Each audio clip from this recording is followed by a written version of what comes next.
I just think if you want to hear a good song and a good story, and if you want to remember what it feels like to be young and in love, I mean, who doesn't want to feel that?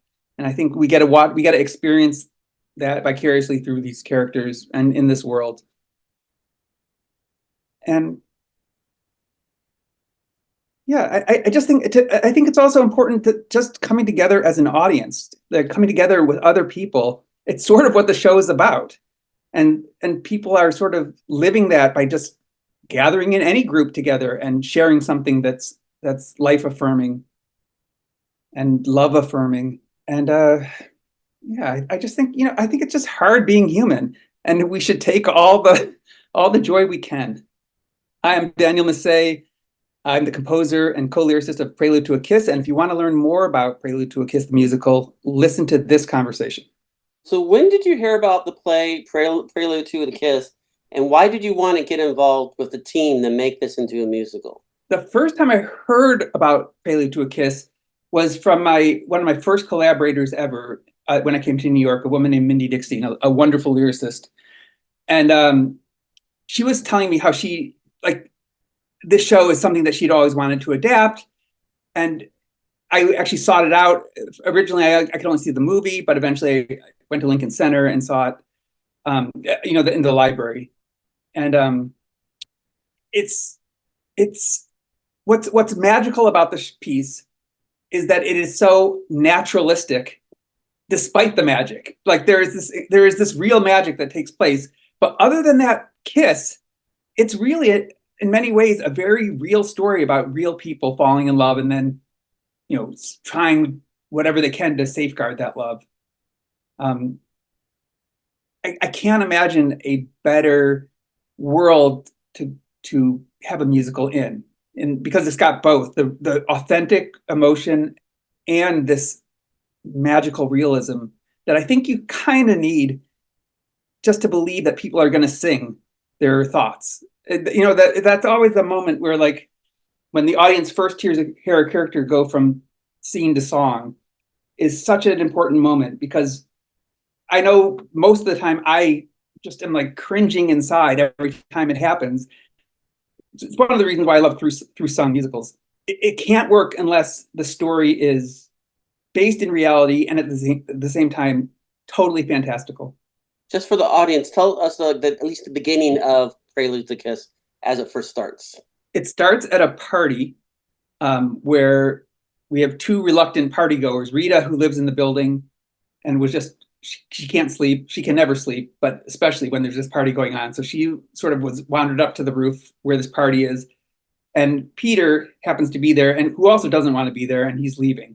And this mutual friend brings them together.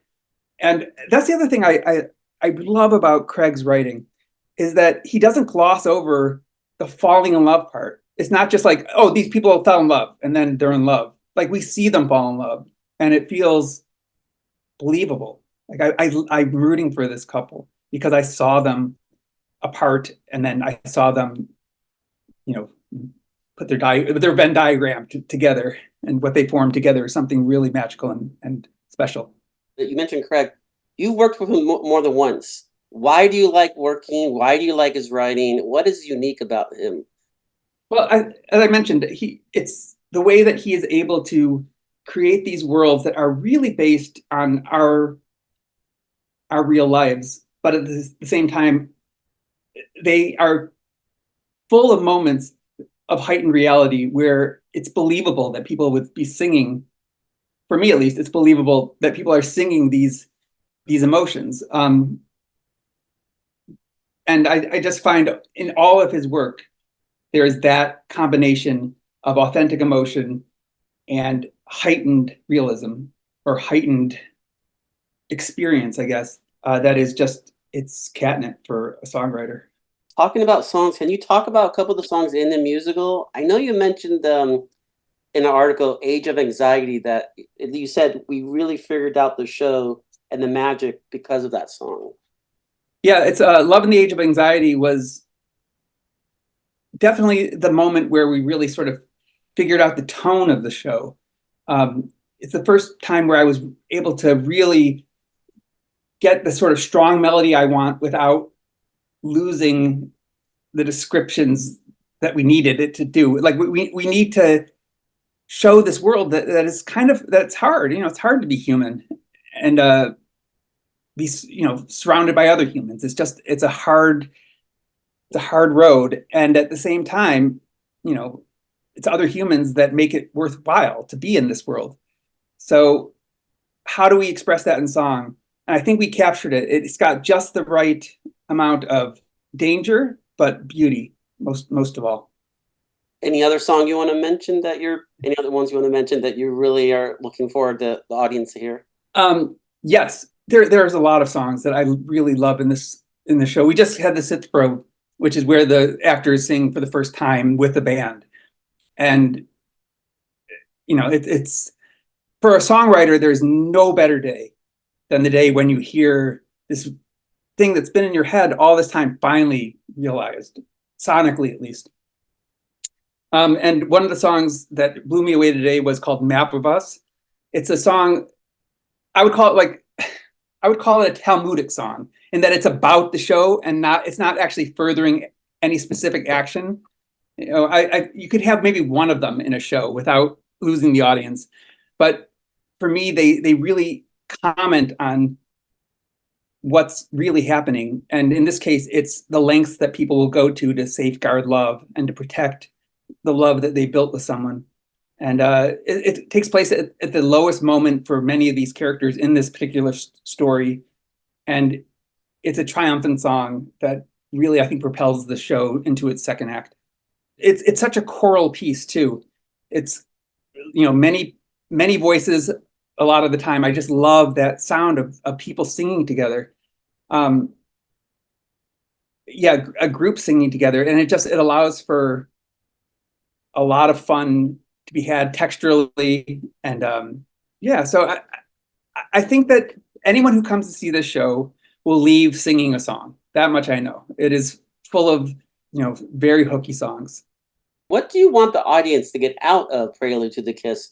I want them to feel alive, basically. I want them to feel what I feel when I watch it, which is just grateful to have a heart and a voice and ears. It's just there's some things that I think, everyone has the thing that makes them feel alive. For me, it's always songs and theater and what art can do. It just the world becomes technicolor when you're living in that sort of space. And it becomes harder and harder to be able to capture that. It's such a childhood feeling. And as we get older, I think it's really easy to start sleepwalking through your life. And and I know it is for me at least. And so anything that makes me feel that alive and that connected to other people I'm going to do whatever I can to nurture that and to make it happen more. What are you looking forward when you sit down in the audience with the rest of the theater goers and watch Prelude to the Kiss, the musical? Again, I'm looking for magic and melody. I know it's corny to say, but it's really what it is. I love songs that feel good to sing, feel good to listen to. And it's not necessarily, it doesn't mean necessarily simple. Like I think Adam Gettle, for example, writes incredible melodies, and they're very complex. This is not that at all. This is I think anyone who likes any kind of music will find something that they like here. But ultimately, I want them to feel alive and feel how incredibly lucky we are to be here now and just to experience a wonderful group of people giving everything to make a connection with the audience. I am Daniel Messé. I'm the composer and co-lyricist of Prelude to a Kiss, the musical. You guys come and join me in connecting with this incredible show and connecting with your audience members and the actors. I think that attending live theater is a real act of faith in this day and age. And I just think that we're incredibly lucky to have this opportunity And to be a part of this community is something that I'll treasure for the rest of my life. See you at the theater.